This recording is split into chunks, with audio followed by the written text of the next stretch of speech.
Pernod Ricard traverse une phase de transition marquée par un repli conjoncturel de ses ventes en Chine et aux États-Unis pesant temporairement sur sa rentabilité opérationnelle. Donc, quand on dit conjoncturel, ça veut dire que ce n'est pas juste lié à un problème de l'entreprise, c'est tout le secteur d'activité qui souffre. OK?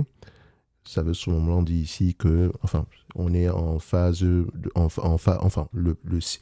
cycle présentement est négatif, on va le dire comme ça. Pas négatif, bon, dans le sens où, voilà, il est plutôt en berne en date d'aujourd'hui. OK? Et donc, toutes les entreprises qui opèrent dans ce secteur d'activité souffrent. Vous voulez une liste? On va faire simple. On va continuer la note ici tantôt. Alors, première entreprise, on va parler de Pernod Ricard, n'est-ce pas? Pernod. Comme vous pouvez le voir, Pernod Ricard, ça ressemble à ça. Ensuite, LVMH, qui est également, je prends Diageo. DO, ticker symbole, Diageo, ça ressemble à ça. Je peux prendre une autre entreprise, laquelle me vient en tête, Brown-Forman. Le Brown-Forman, c'est l'entreprise qui produit du Jack Daniels. Donc, vous avez Brown-Forman. Vous avez également STZ, Constellation Brands, c'est celle peut-être qui a le droit de vendre ici des Corona aux États-Unis. Donc, vous avez Budweiser, Anheuser-Busch InBev, je l'appelle toujours Budweiser. Je pense qu'on avait parlé de cette compagnie il y a très longtemps. Et si ma mémoire est bonne, en tapant ici Anheuser-Busch, je pense que j'ai toujours été positif sur cette compagnie. En fait, ce qui arrive en date d'aujourd'hui n'est que normal. Elle a les moyens de repayer la dette. Elle a un pricing power. Je vous dis, les amis, intéressez-vous aux entreprises, aux secteurs d'activité que le marché a tendance à négliger. Parce qu'il y a toujours un retour à la moyenne, tôt ou tard. C'est une certitude. Sauf si tout le secteur va mourir. Et ça, jusqu'à présent, je n'ai pas encore... Quand bien même un secteur est en difficulté, il y a toujours énormément de fusions-acquisitions pour consolider les acquis. Ça s'est vu avec les médias. Ça se voit même encore avec le secteur des médias, avec le streaming qui vient. Ça se voit avec la câblo-distribution. Même avec le secteur du tabac, le secteur ici des alcools, que ce soit la bière ou que ce soit les spiritueux. Bref, tout le secteur souffre. Et quand un secteur souffre, ça veut dire quoi? Opportunité d'investissement. Software, vous allez voir. Vous allez voir. Ce secteur-là, vous allez regretter de n'avoir pas observé en profondeur ces éléments-là, ces entreprises, parce que vous êtes limité uniquement au pessimisme ambiant. Et quand je dis pessimisme ambiant, rappelez-vous d'une chose. Choisissez ce que vous voulez écouter. Quand je dis choisir, les médias ont un seul rôle, amplifier la peur. Parce que la peur fait vendre. Et je vous l'ai toujours montré ici plusieurs fois. Je me suis amusé un jour encore à le faire ici en mettant un titre qui n'avait rien à voir avec ce dont je parlais dans la vidéo. Mais je le fais souvent ici juste pour vous montrer à quel point vous pouvez que manipuler sur YouTube. Ça, par exemple, cette vidéo, en fait, c'est un live où je réponds aux questions. On ne parle en aucun moment de vendre quoi que ce soit. OK? Donc, le titre n'a rien à voir avec ce que je mentionne à l'intérieur. Rien du tout. Au contraire, je suis même plutôt toujours optimiste. OK? Donc, je vous laisse aller voir ça. Et donc, n'oubliez pas, ne vous laissez pas tromper par le pessimisme ambiant. Parce qu'après la pluie vient le beau temps. C'est la même chose en bourse, les amis. Investir en bourse, c'est facile. Le plus difficile, c'est de patienter. OK? Bref, on va y revenir. Terminons cette brève. Alors, comme je le disais tantôt, Pernod Ricard traverse une phase de transition marquée par un repli conjoncturel de ses ventes en Chine et aux États-Unis, pesant temporairement sur sa rentabilité opérationnelle. Malgré un premier semestre dégradé par des effets de change et de déstockage, d'accord, le groupe réitère ses objectifs de croissance à moyen terme et accélère ses mesures d'efficacité, réduction de coûts. Okay? La solidité du dividende et la perspective d'un second semestre plus robuste soutiennent la résilience du profil d'investissement. Donc, ils s'attendent à un second semestre plus robuste. Ça, c'est eux qui le disent. Maintenant, si vous avez l'habitude de faire ce que vous dites, c'est une très bonne chose. OK?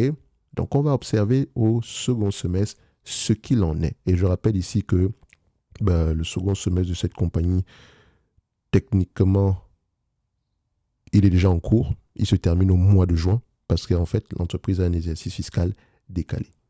OK? Bref, parce que son exercice fiscal 2026 est presque en train de se terminer. Donc maintenant, on va regarder les éléments quantitatifs de la compagnie. C'est un secteur qui souffre.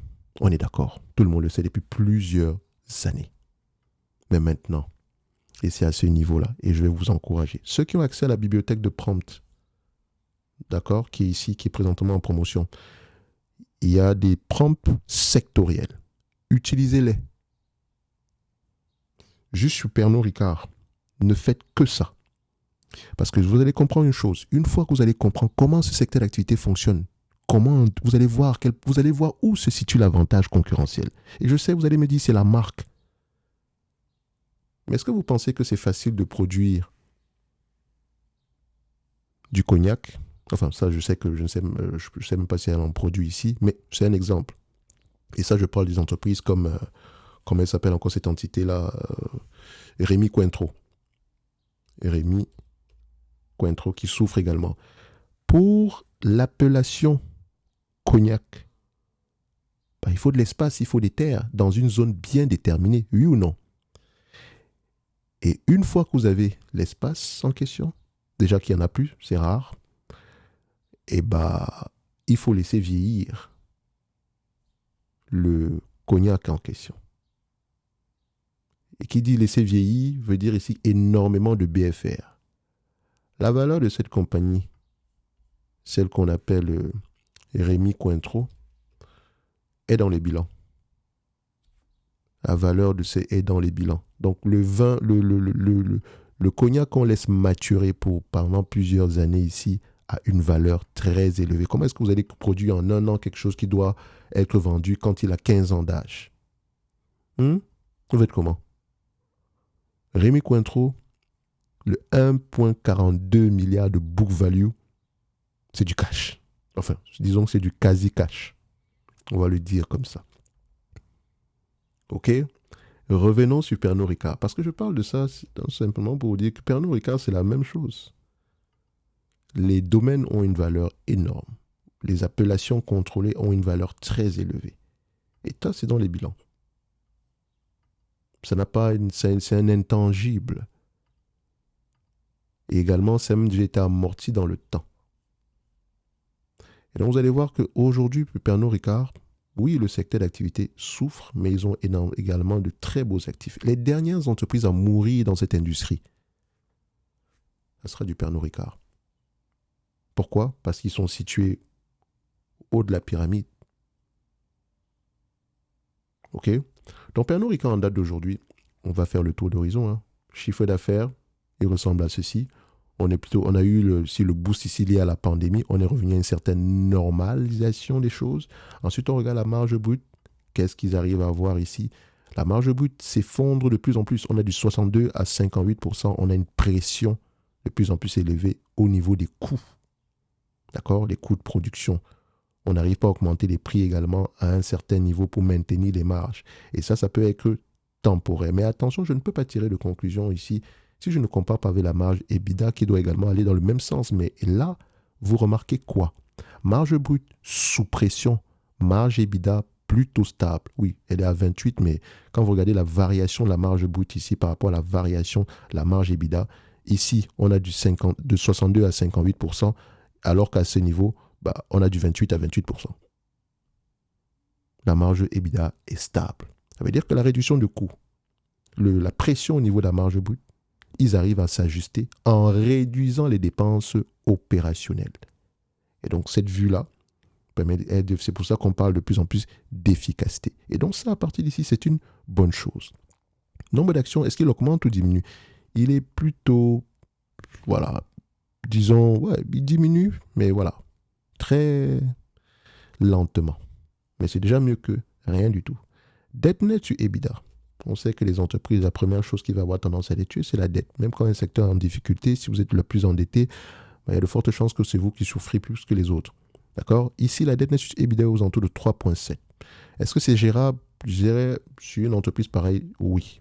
5 même aurait été une bonne chose, mais on ne peut pas tirer de conclusion si on ne regarde pas la génération de free cash flow. On génère à peu près 1 milliard par là de free cash flow et qu'on a une dette nette ici aux alentours de combien? On a une dette nette aux alentours de 11 milliards. On peut repayer la dette nette en 10 ans.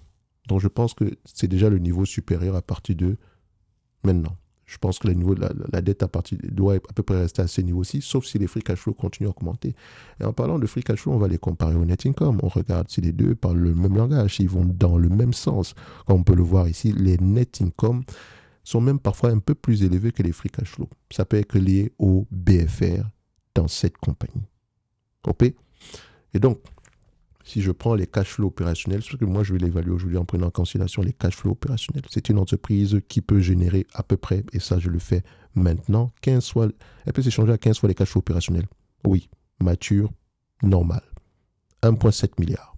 Et quand on regarde ici ces cash flows-là opérationnels, est-ce qu'ils auront tendance à augmenter dans le temps?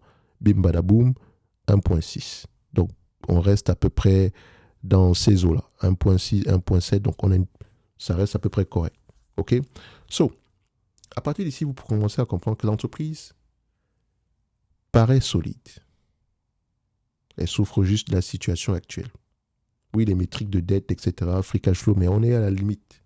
On n'a pas dépassé cette limite, on a les moyens de repayer. Et vous ne pouvez pas tirer de conclusion sur la dette. Et ça, j'encourage ceux qui ont, par exemple, ici, comment on appelle ça? Ceux qui ont, par exemple, ici, accès ceux qui ont à l'ancienne, comment on appelle ça, le pack du débutant, où il y avait une formation sur les rates. Et je vous ai toujours dit que la partie où on parlait de la dette dans cette formation-là peut être utilisée sur n'importe quelle autre entreprise. On ne peut pas tirer de conclusion sur la dette si on ne regarde pas comment est-ce que la dette est échelonnée dans le temps. Je vous ai toujours dit que si une entreprise génère 1 milliard de free cash flow et qu'elle a une dette de 100 milliards, si cette dette de 100 milliards est échelonnée sur 200 ans, on ne peut pas dire qu'elle est très endettée non plus. Et surtout si c'est une dette à taux fixe. Je sais, 200 ans, ça n'existe pas, mais c'est une image que je vous donnais tantôt. Donc, on doit regarder comment est-ce que la dette est échelonnée dans le temps. Combien est-ce qu'on doit rembourser en moyenne? Quel est le taux d'intérêt présentement? Et surtout, quand on se refinance, est-ce qu'on se refinance à des taux d'intérêt moins élevés ou plus élevés? La dette en question, quel est le pourcentage de dette qui est à taux fixe ou à taux variable? En supplément, quel est le pourcentage? Est-ce qu'il y a une dette ici? Comment on dit ça? Est-ce qu'il y a de la dette ici adossée à des actifs physiques? Parce que très souvent, quand on commence à adosser de la dette à des actifs physiques, c'est qu'on a de moins en moins de possibilités de se baser uniquement sur ces cash flows opérationnels. Maintenant, quels sont les covenants de cette dette-là? Quelles sont les conditions pour que la dette ne soit pas exigible immédiatement? Oui, l'entreprise doit remplir des conditions. On va peut-être lui dire ici qu'on ne veut pas de price to EBITDA, on ne veut pas de dette nette sur EBITDA supérieure à 5. Il faut toujours que ce soit inférieur à 5. On va peut-être dire ici que les free cash flow doivent être couverts. La dette nette doit être couverte par les free cash flow. Ne doit pas dépasser, par exemple, 10 ans. C'est écrit. On appelle ça les covenants. C'est dans les rapports. D'accord? Donc, maintenant, assez bavardé. Comme je l'ai dit, à partir d'ici, vous comprenez que l'entreprise paraît solide. Maintenant, le débat est toujours ouvert, comme je l'ai dit. Vous allez dans le groupe School en description de la vidéo. Et comme je l'ai dit, pour tirer le maximum de ce groupe School, posez-moi des questions. Posez-moi des questions. Soit vous posez des questions en privé, comme vous pouvez le faire ici. Voilà, vous avez mon pseudo qui est là. Vous pouvez me poser des questions directement. Vous cliquez dessus, vous m'envoyez un message en privé. Je vais y répondre. OK? Ou bien vous les mettez directement ici. D'accord? Donc, pour ceux qui veulent aller plus loin, vous avez le bootcamp qui commence au mois d'avril. Dans le bootcamp, je vous apprendrai ici à faire parler les chiffres. On va parler d'analyse fondamentale, pas juste de chiffres. OK? Tout ça avec un seul but, bâtir une thèse d'investissement. Et comme je l'ai dit tantôt, c'est satisfait ou remboursé. Ce n'est pas une blague. Vous pouvez poser la question aux premières cohortes. D'accord? Je pense que je vais encore ouvrir ici le live pour en parler. De toute façon, vous verrez ça ici. Et si vous avez des questions, ici, réservez un appel ou bien envoyez-moi un message. Et pendant que vous y êtes, n'oubliez pas la bibliothèque de prompts pour accélérer vos analyses. Et comme je l'ai dit, on a une trentaine de prompts et je suis assez fier des prompts concernant les secteurs d'activité. De toute façon, je le fais tous les jours. Je me connaissais depuis 2022 ou 2021 qu'on a commencé à faire des vidéos sur YouTube. Je fais toujours des analyses sectorielles. C'est une habitude que j'ai toujours eu tendance à avoir parce que quand je comprends le secteur d'activité, les tendances actuelles, ça me permet d'avoir une vue d'ensemble des choses. C'est pour ça que dans le secteur des logiciels, Je dors sur mes deux oreilles, je ne vois rien de contraignant. Quand on lit les rapports financiers, écoutez les conférences call sur un ensemble d'entreprises, on reste sur la même chose. Et si vous voulez encore aller plus loin, le PDG d'NVIDIA lui-même vous a dit que, attention, c'est très bête de penser que les logiciels vont avoir tendance à mourir avec l'avènement de l'IA. Ça sera même peut-être le contraire. Le vrai problème, c'est la tarification, le modèle de tarification. Je ne fais que chanter la même chanson ici. Ne me croyez pas sur parole. Vérifiez vous-même. Vous ne faites confiance à personne. Je vous l'ai toujours dit. Quand vous êtes un investisseur, ce qui compte avant tout, ce sont les faits. J'ai entendu? Ok. Je vais aller vérifier moi-même. Retrouver l'information. Si je ne retrouve pas, c'est peut-être ici, disons, comme on le dit souvent dans le jargon de l'IA en date d'aujourd'hui, c'est de l'inférence. C'est quelque chose que j'ai raconté en me basant sur des éléments qui ne sont pas vérifiables. Ça ne veut pas dire que j'ai forcément tort. Mais on veut des preuves de niveau 1. Et donc, ça doit être écrit quelque part. Ou bien il doit avoir ces éléments-là dans des sources de premier ordre qui ont pignon sur eux. Je reviens à Pernod Ricard. Je sais, vous êtes pressé de savoir, oui Thierry, est-ce que c'est sous-évalué ou pas du tout? Pendant que vous êtes dans le groupe School, n'oubliez pas, dans Classroom, vous avez un exemple ici de prompt. En fait, il y en a plus que ça gratuitement ici, mais bon, prenez la checklist. Ça vous permet ici de voir à peu près ce que l'entreprise fait rapidement, etc. Vous pouvez la modifier également, vous copiez le code et vous faites ce que vous voulez avec derrière. OK? Mais comme je l'ai dit, ce sont des prompts basiques, de manière générale. Alors, je continue ici, mais ça vous permet de faire quelque chose. Hein. Bon, d'accord? Alors, je ne vous donne pas ça parce que c'est inutile, non. Je sais que c'est utile. Ça va vous aider. Maintenant, en termes de valorisation, qu'est-ce que ça donne? Pernod Ricard. Je vais aller voir à peu près l'ancienne valo qu'on avait dessus. C'est le secteur des beverages. On va faire ça. Beverage, c'est B. Voilà. Pernod Ricard, on est où? À ce niveau, on avait un target à 72 $. OK. Je reviens ici. Je pense qu'on avait calculé 1,7 milliard en termes de cash flow opérationnel. 1,7 milliard multiplié par 15 fois les cash flows opérationnels. Ça fait 25 milliards moins la dette nette. On a une dette nette de combien? 27 milliards moins la dette nette. Alors, je prends ici. Je viens là. Je vais prendre historique. Non, voilà. Ici, dette nette. Je pense qu'on avait une dette nette ici de 11 milliards 200. Et encore, ça allait vérifier s'il n'y a pas des loyers inclus à l'intérieur ou ce genre de choses. 11 milliards 200. Après, je pourrais toujours vérifier ça ici. Sur Fastgraft, on regarde ça. Balance sheet. Qu'est-ce qu'il nous montre ici? Dette nette, operating lease commitment, 5 ans et plus, long term debt maturity. Hein? Ah oui? Ils mettent déjà la maturité? Non, ça je pense pas. Donc, dette nette, ouais, c'est ça. Ça tourne aux alentours de 11 milliards par là. OK. Donc, ici, j'ai enlevé la dette nette, ça fait 14 milliards 300. Je divise par le nombre d'actions. On va voir combien est-ce que ça donne. Je prends les cash flows opérationnels d'abord, hein, parce que je vais le faire avec tous ces différents éléments-là, ne vous inquiétez pas. On me donne à peu près aux alentours de combien en termes de nombre d'actions? On a quoi? On a 252 millions d'actions, ça fait divisé par... c'est ça, point 252. On va trouver combien? 57. Premier niveau. OK? On revient ici. Voilà. OK. Donc, ce que j'ai fait en date d'aujourd'hui, pour la période actuelle, j'ai pris les cash flows opérationnels. D'accord? J'ai enlevé la dette nette. Donc, les cash flows opérationnels, après avoir vérifié, il faut ça fait 2,52. 2,52 multiplié par 8,17. Les attentes ici des analyses sont aux alentours de 2 milliards. Alors, au niveau des cash flows opérationnels, il y a quelque chose qui manque. Parce que là, quand je calcule le cash flow opérationnel, 6,92 multiplié par 252 millions d'actions, ça donne à peu près 1,7 milliard. Ça, c'est le 1,7 milliard qu'on a présentement en prenant en considération ceux des derniers mois. Mais ici, on s'attend à une certaine croissance, okay, des cash flows opérationnels. Qu'est-ce que je devrais prendre? Est-ce que je me base ici, je normalise, techniquement, normaliser les résultats sur ce genre de choses, ce n'est pas un business qui est si cyclique que ça. On peut avoir des phases de ralentissement de temps en temps ici, mais globalement, c'est un business qui a généralement un pricing power. Donc, on ne peut pas la traiter comme une compagnie pétrolière. Donc, si vous la prenez, admettons que elle est capable de générer à peu près 6 dollars. Donc, quand on dit 6 dollars 92, ça donne à peu près aux alentours de 7 milliards, 1 milliard 743. C'est ce qu'on a pris tantôt.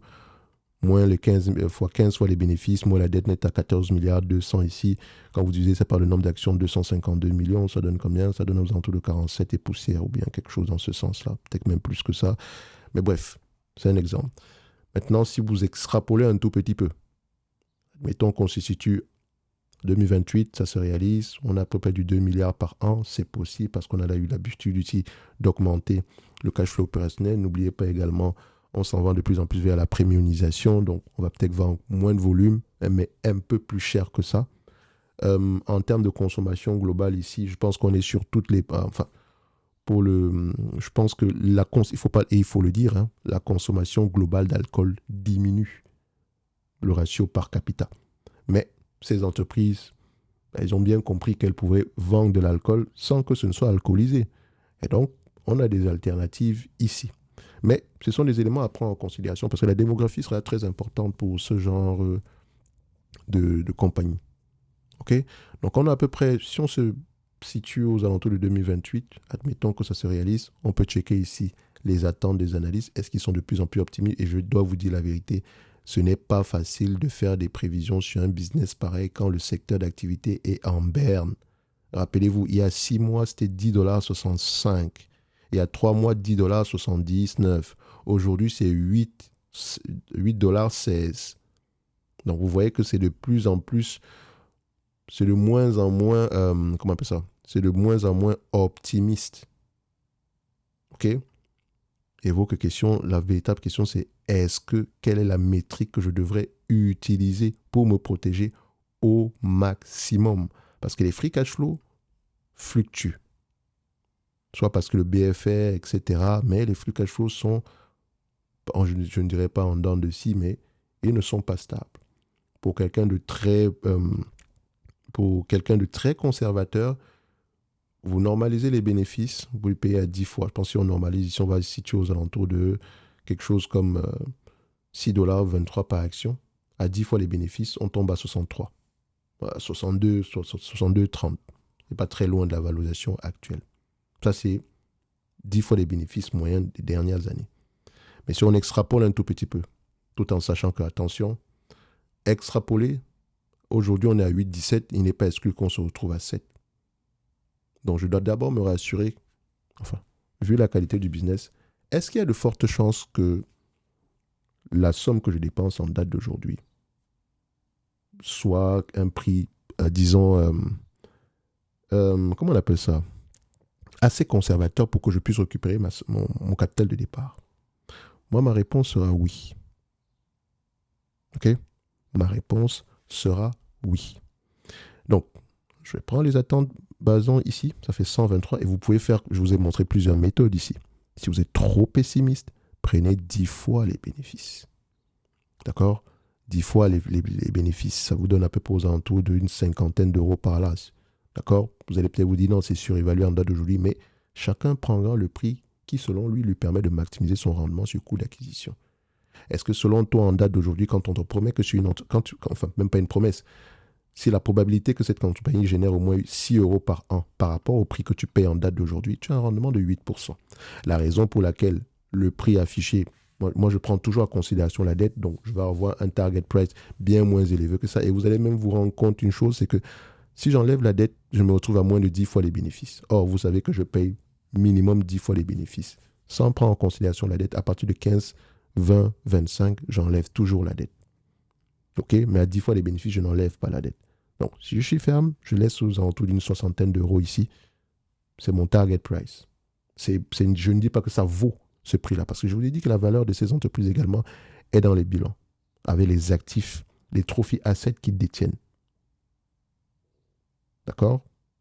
Donc, je pense même que pour mieux étudier cette compagnie, il faudrait vraiment faire une somme départ. C'est pas vraiment...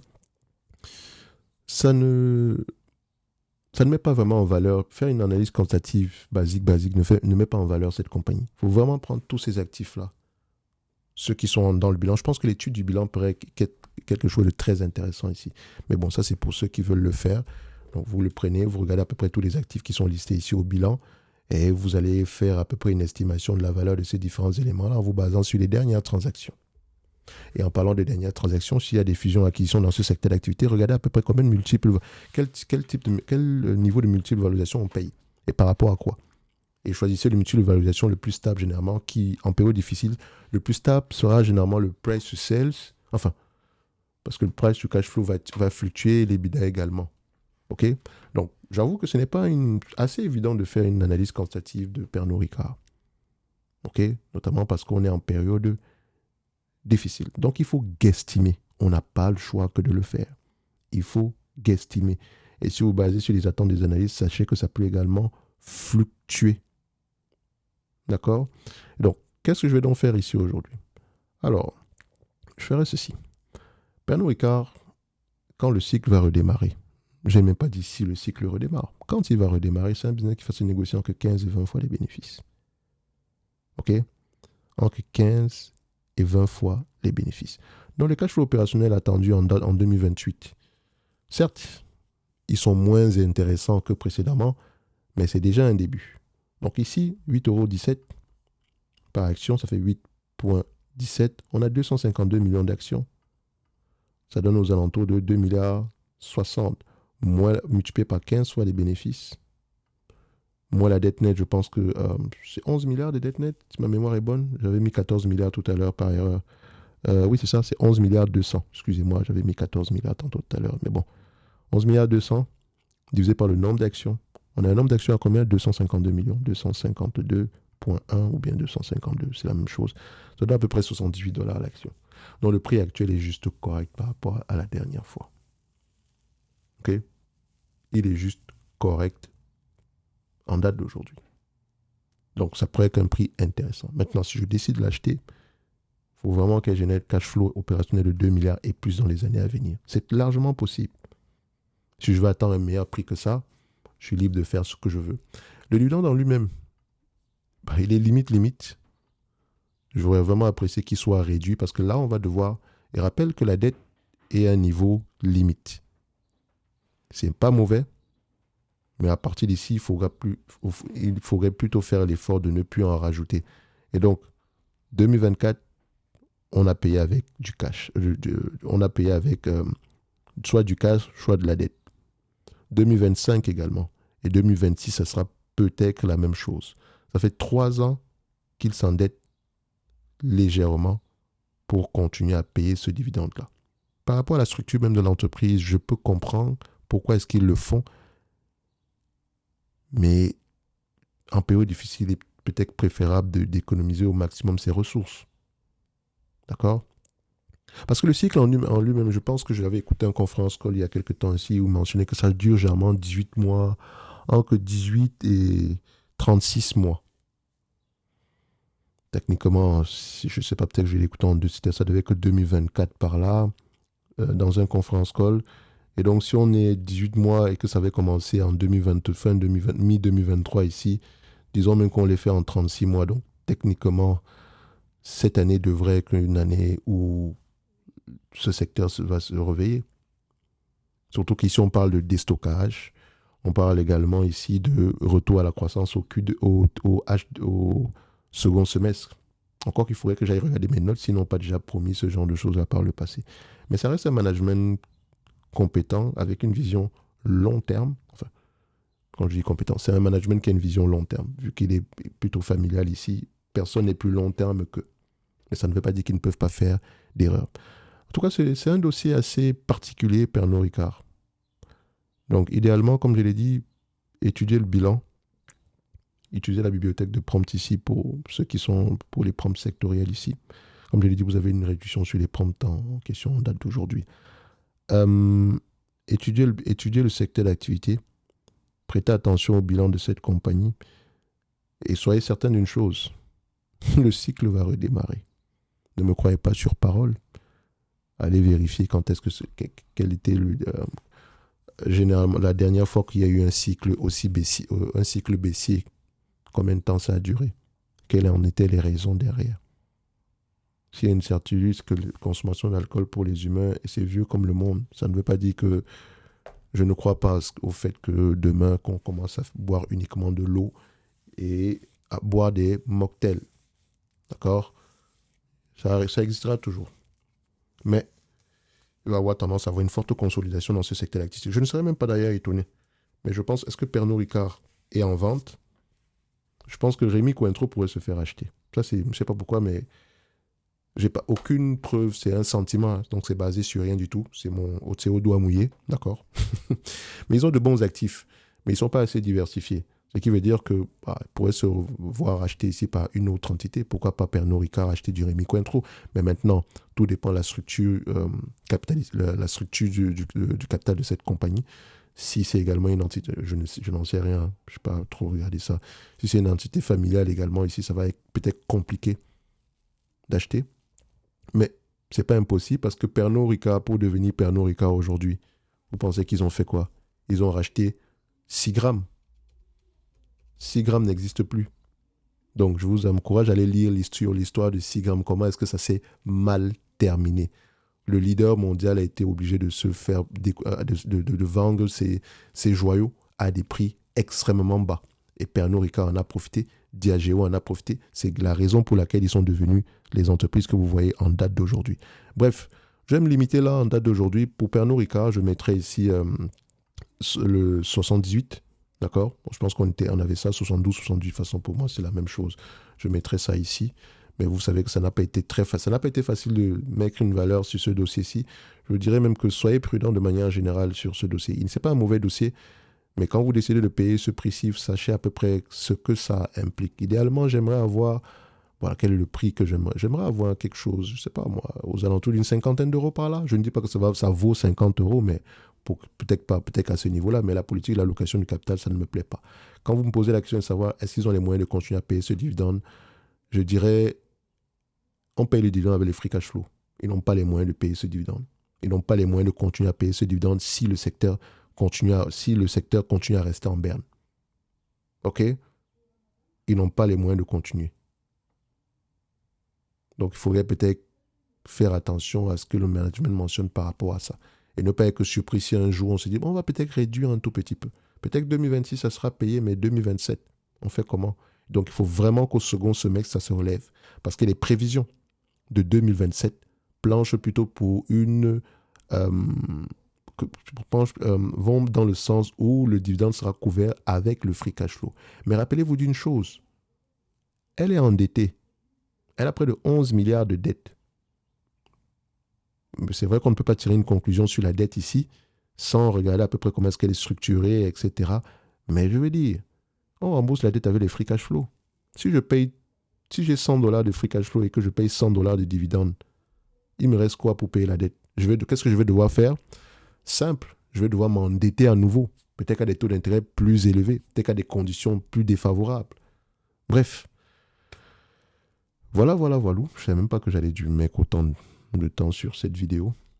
Parce que je pensais faire une vidéo quantitative vite fait ici. Mais bon, j'espère que ça va pouvoir répondre à certaines de vos questions. De toute façon, le débat, il est ouvert sur le groupe School. Vous allez dessus, vous pouvez me poser des questions. N'oubliez pas, embarquer pour le bootcamp.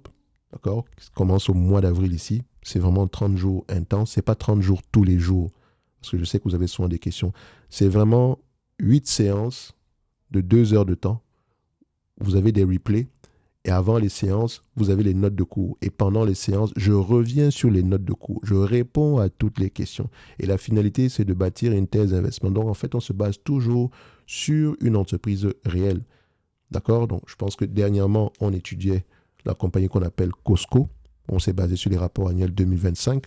Peut-être qu'on fera la même chose avec le prochain bootcamp. D'accord? Ça ne dérange pas. Pour continuer à développer certains automatismes ici. Et comme je l'avais mentionné tantôt aux personnes, Enfin bref, si vous avez des questions, posez-les-moi ici, envoyez-moi un message privé ou bien réservez un appel et ça me ferait plaisir. Ça me fera plaisir ici de parler de ça avec vous de manière générale. Donc pour les autres ici, un like, un abonnement, un commentaire, ça fait toujours plaisir. Et pour Pernod Ricard, est-ce que l'entreprise va disparaître? Non. Mais on n'est pas sorti de l'auberge. Vous avez les éléments qui pour moi sont intéressants et les éléments qui pour moi sont enfin, me pousse à me poser un peu plus de questions. Bref, merci, au revoir.